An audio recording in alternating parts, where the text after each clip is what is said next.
नमस्कार, हिंदी साधन चैनल में आप सभी का एक बार फिर से हार्दिक स्वागत है।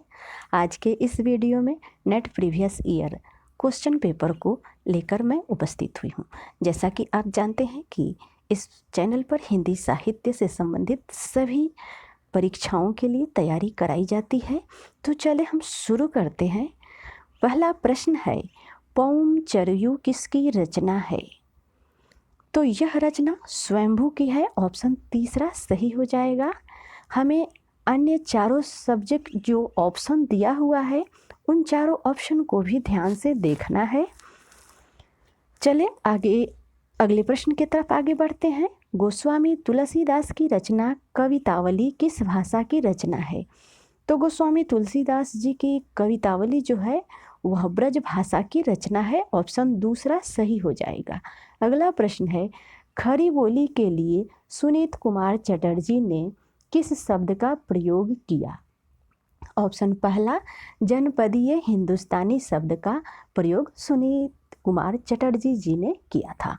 तो चले अगले प्रश्न की तरफ आगे बढ़ते हैं।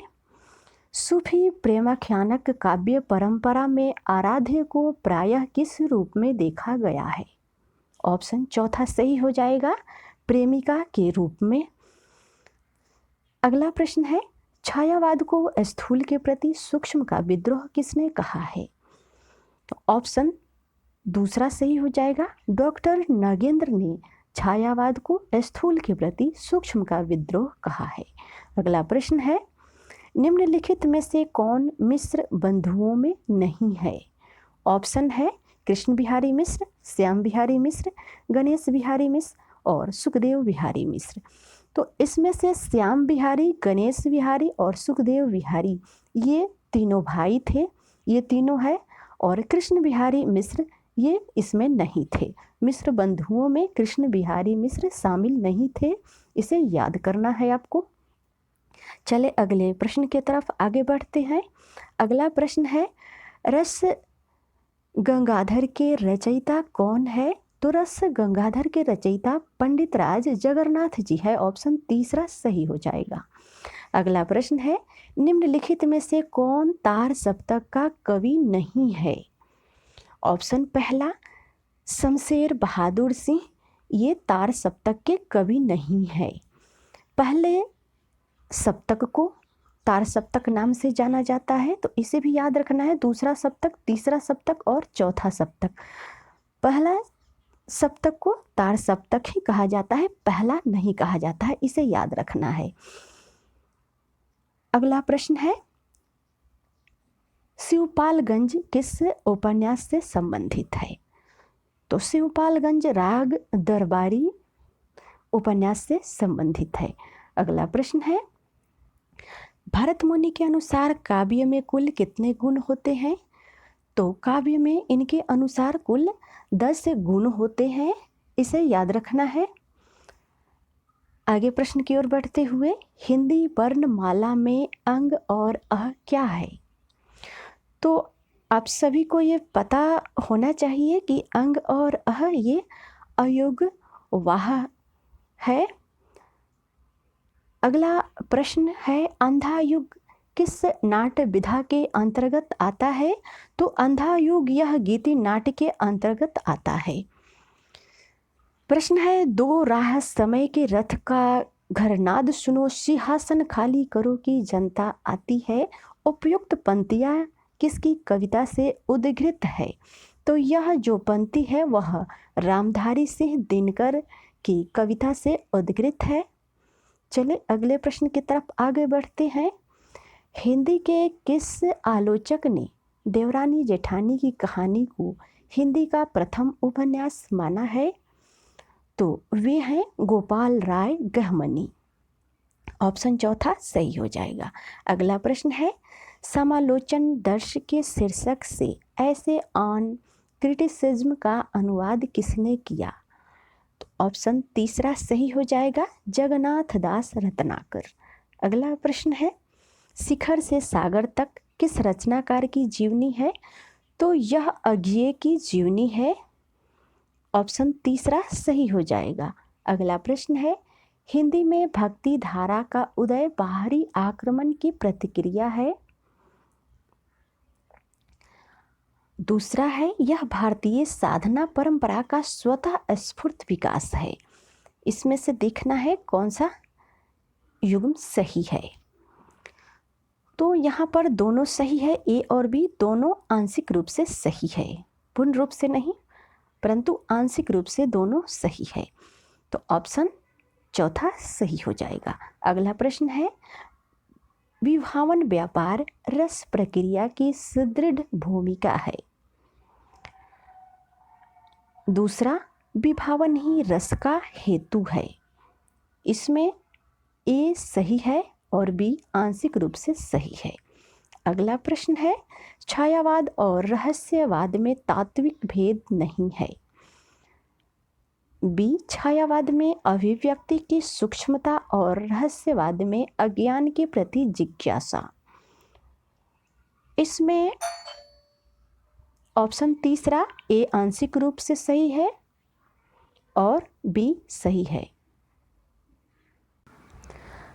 अगला प्रश्न है, नई कविता में निरूपण मनुष्य मात्र द्वंद्वग्रस्त है। बी, नई कविता मात्र व्यक्ति चेतना की कविता नहीं है। इन दोनों में देखना है कौन सा सही है। दोनों सही है या एक सही है या एक आंशिक रूप से सही है या कौन सा सही है, इसको अच्छे से आप पढ़ेंगे उसके बाद से देखेंगे। ऑप्शन इसका तीसरा सही हो जाएगा। ए आंशिक रूप से सही है और बी सही है, यानी ए आंशिक रूप से सही है, थोड़ा सही है और बी पूर्ण रूप से सही है। चलें अगले प्रश्न की तरफ आगे बढ़ते हुए, निम्नलिखित इतिहास ग्रंथों का कालक्रमानुसार सही क्रम कौन सा है, यह देखना है। तो ऑप्शन दूसरा इस्तवार दला लित्र एतुर एंदुई हिंदुस्तानी, उसके बाद है शिव सिंह सरोज, उसके बाद modern vernacular literature of northern Hindustan, उसके बाद मिस्र बंधु विनोद। ऑप्शन दूसरा सही हो जाएगा। वैसे आप चारों ऑप्शन को वीडियो को पॉज करके देख सकते हैं। अगला प्रश्न है, नवजागरण कालीन सुधारवादी संस्थाओं की शुरुआत का सही क्रम कौन सा है। तो नवजागरण कालीन जो सुधारवादी संस्था की शुरुआत हुई थी उसमें ब्राह्मण समाज, उसके बाद प्रार्थना समाज, उसके बाद आर्य समाज, उसके बाद रामकृष्ण मिशन। तो ऑप्शन पहला सही हो जाएगा। अगला प्रश्न है, छायावादी काव्यधारा के प्रमुख स्तंभों का जन्म तिथि के आधार पर सही क्रम कौन सा है। तो इन चार ऑप्शनों को देखते हुए जन्म तिथि के आधार पर सबसे पहले जयशंकर प्रसाद आते हैं, उसके बाद सूर्यकांत त्रिपाठी निराला आते हैं, उसके बाद सुमित्रा नंदन पंत और महादेवी वर्मा उसके बाद आती है। तो ऑप्शन दूसरा सही हो जाएगा। अगला प्रश्न है, प्रकाशन की दृष्टि से निम्न काव्य कृतियों का सही क्रम क्या है। नेट के एग्ज़ाम में ये क्रम से प्रश्न कई सारे आते हैं, इसलिए क्रम को भी आप सभी को याद रखना अत्यंत ही आवश्यक है। तो यहाँ पे क्रमवार देखेंगे तो युगबानी, उसके बाद कुकुरमुत्ता, हरी घास पर क्षण भर, गीत फरोश, ये चौथा ऑप्शन सही हो जाएगा। अगला प्रश्न है, निराला के उपन्यासों का प्रकाशन की दृष्टि से सही अनुक्रम कौन सा है। तो ऑप्शन पहला सही होगा, अप्सरा, अलका, निरूपमा और प्रभावती। तो प्रभावती क्रम का आखिरी है, लेकिन यहाँ पर आप देख रहे हैं प्रभावती चौथे ऑप्शन में भी दिया हुआ है, निरूपमा भी तीसरे ऑप्शन में दिया है, दूसरे ऑप्शन में चौथा जो डी दिया है उसमें अप्सरा दिया है जो नहीं है, इसलिए ऑप्शन ए सही हो जाएगा, अप्सरा, अलका, निरूपमा, प्रभावती। तो यहाँ पर थोड़ा सा ध्यान देने की आवश्यकता है। चले आगे प्रश्न को देखते हैं। नेट में प्रश्नों को इसी प्रकार से घुमा घुमा के देता है ताकि थोड़ी सी कन्फ्यूजन होने पर हमारा उत्तर गलत हो जाता है। तो इन चीज़ों का हमें ध्यान अवश्य ही रखना चाहिए। चले अगले प्रश्न की तरफ आगे बढ़ते हुए, अगर आपने अभी तक हिंदी साधन चैनल को सब्सक्राइब नहीं किया है तो प्लीज़ इसे सब्सक्राइब कर ले, क्योंकि इस चैनल पर हिंदी साहित्य से संबंधित सभी तैयारियों को कराया जाता है। तो आगे बढ़ते हुए, आधुनिक हिंदी कविता के प्रमुख आंदोलनकारियों का सही अनुक्रम कौन सा है? इसमें है प्रगतिवाद, प्रयोगवाद, नई कविता, अकविता। यह पहला ऑप्शन सही हो जाएगा। अगला प्रश्न है, भारतीय काव्य शास्त्र के प्रमुख काव्य शास्त्रियों का सही क्रम क्या है? तो इसमें सही क्रम में दूसरा ऑप्शन होगा भरत मुनि, आनंदवर्धन, विश्वनाथ और जगन्नाथ। दूसरा ऑप्शन सही हो जाएगा। अगला प्रश्न है, प्रकाशन वर्ष के आधार पर निम्नलिखित उपन्यासों का सही अनुक्रम क्या है? तो इन चार ऑप्शनों को देखते हुए तीसरा ऑप्शन रुकोगी नहीं राधिका, आपका बंटी, चाक और आवा, ये तीसरा सही हो जाएगा। अगला प्रश्न है, प्रेमाख्यानक काव्य परंपरा की प्रमुख रचनाओं का सही अनुक्रम क्या है? तो इनमें सही अनुक्रम पूछ रहा है। तो चंदायन पहले आता है, उसके बाद मृगावती, उसके बाद पद्मावत, उसके बाद मधुमालती। मैं इन प्रश्नों का डिटेल में नहीं एक्सप्लेन कर पा रही हूँ क्योंकि काफ़ी समय लगेगा और एग्ज़ाम बहुत करीब है। तो आज से मैं शुरू की हूँ कि प्रीवियस ईयर पेपर को जितना ज़्यादा से ज़्यादा हो सके आप सभी के लिए लेकर आऊँ। तो इसलिए मैं केवल सही जो उत्तर है उसी को बता रही हूँ। तो चलें आगे बढ़ते हुए, निम्नलिखित रचनाकारों के साथ उनकी रचनाओं का सुमेलन कीजिए। अब इसमें सुमेलन करना है सूची 1 से सूची 2 में। राजा शिव प्रसाद सितारे हिंद, ये भूगोल हस्त मलक, और लक्ष्मी सागर वैष्णव, ये फोर्ट विलियम कॉलेज, मिस्र बंधु, हिंदी नवरत्न रामविलास शर्मा। रामविलास शर्मा भारतीय संस्कृति और हिंदी प्रदेश। तो सूची ए से सूची का मिलान इस प्रकार से है, आप कूट में भी देख सकते हैं, ऑप्शन तीसरा सही हो जाएगा। इस प्रकार के प्रश्नों को आप वीडियो को पॉज करके अच्छे से देखें। अगला प्रश्न है, निम्नलिखित रचनाकारों के साथ उनकी रचनाओं का सुमेलन कीजिए। अब सूची 1 में जो है वो रचनाकार है और सूची 2 में जो है वो रचनाकारों की रचना है। तो देखते हैं, ज्योतिश्वर ठाकुर, इनका वर्ण रत्नाकर है, ऑप्शन चौथा। और दामोदर भट्ट, इनका उक्ति व्यक्ति प्रकरण। नरपति नाल, इनका बिसल देव रासो। और रोड़, इनका राउल वेल, रूड़ा कवि का राउल वेल। तो इस प्रकार से ऑप्शन पहला सही हो जाएगा। अगले प्रश्न की तरफ बढ़ते हुए, निम्नलिखित कवियों को उनके कृतियों के साथ सुमेलित करना है। सुमित्रा नंदन पंत, इनका जो कृति है वह है ग्राम्या। उसके बाद घनानंद, इनका इश्कलता। केशवदास, इनका कवि प्रिया। कुतुबन, इनका मृगावती। तो इस प्रकार से ऑप्शन चौथा सही हो जाएगा। अगला प्रश्न है, निम्नलिखित कवियों को उनकी कृतियों के साथ सुमेलित कीजिए। सूची 1 और सूची 2 में सुमेलित करना है। रघुवीर सहाय, आत्महत्या के विरुद्ध। श्रीकांत वर्मा, इनका माया दर्पण। दिनकर, परशुराम की प्रतीक्षा। केदारनाथ अग्रवाल, फूल नहीं रंग बोलते हैं। तो इस प्रकार से इनका मिलान हुआ। अब कूट 1 जो है वह सही हो जाएगा। अगला प्रश्न है निम्नलिखित कवियों को उनकी कृतियों के साथ सुमेलित कीजिए। नागार्जुन, इनका युगधारा है। नरेश मेहता, संशय की एक रात। भवानी प्रसाद मिश्र, सतपुरा के जंगल। केदारनाथ सिंह, इनका अकाल में सारस। तो इस प्रकार से ऑप्शन दूसरा सही हो जाएगा। अगला प्रश्न है निम्नलिखित गद्य कृतियों को उनके लेखकों के साथ सुमेलित कीजिए।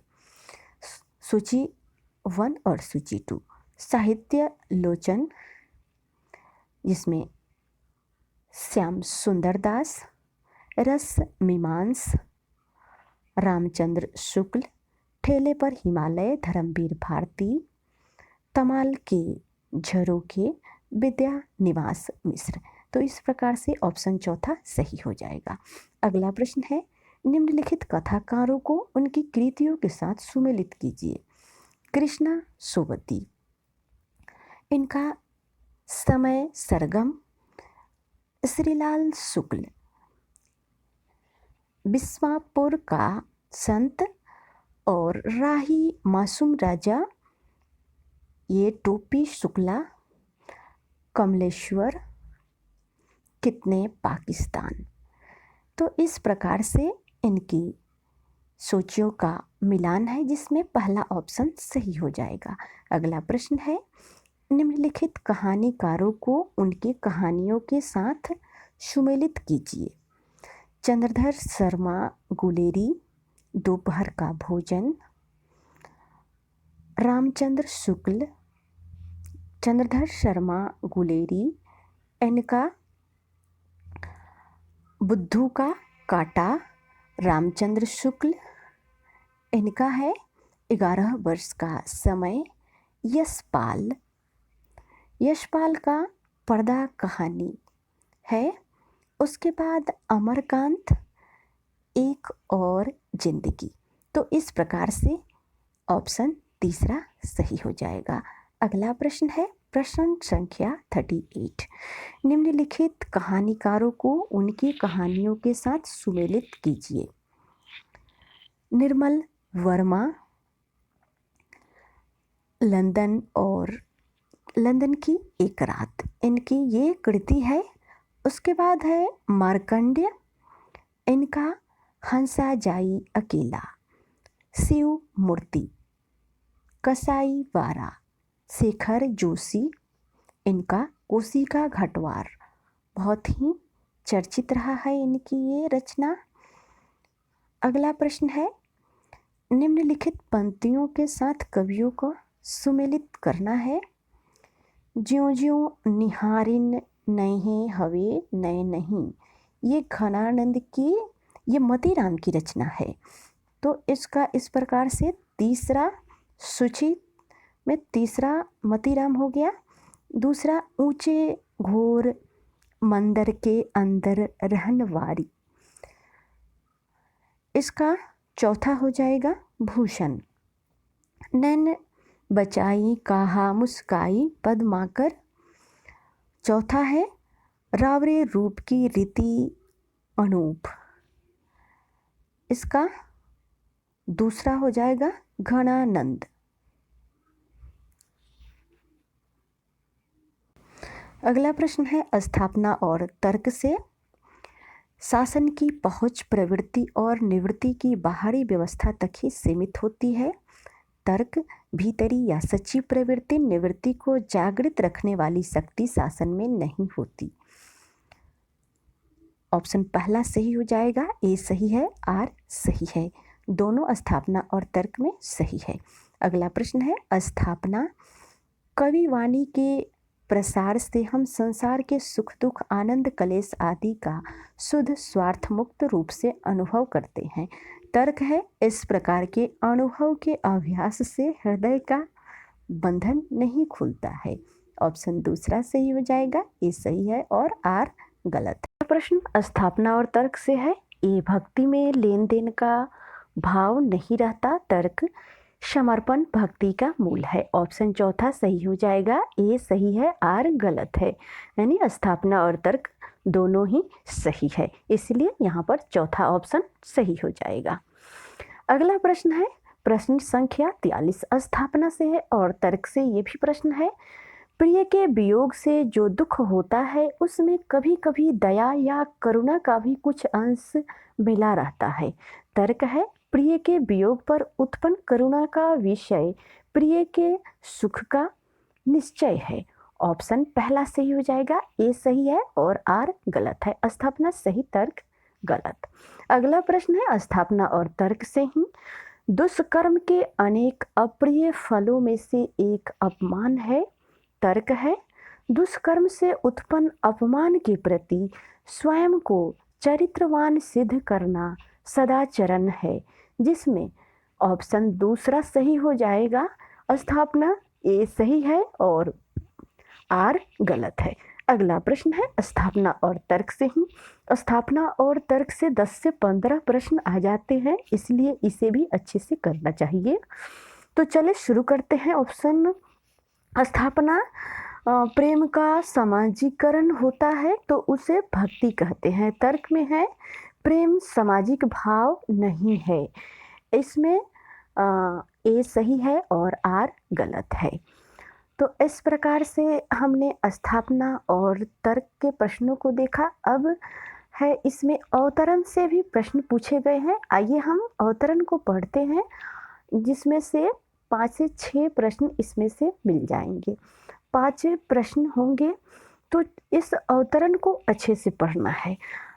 और एक और परीक्षा हॉल में जब बैठते हैं तो इस अवतरण को पढ़ने से पहले अगर प्रश्नों को पढ़ लिया जाए और प्रश्नों को पढ़ने के बाद जहाँ पे उससे रिलेटेड अवतरण जब पढ़ रहे हैं तो जो लाइन मिल रहा है, जो पंक्ति मिल रहा है, उसको पेंसिल से उसी समय अंडरलाइन करना, तो जिससे इससे क्या होगा कि हमें प्रश्न का उदाहरण को सॉल्व करने में बहुत ही आसानी होगी।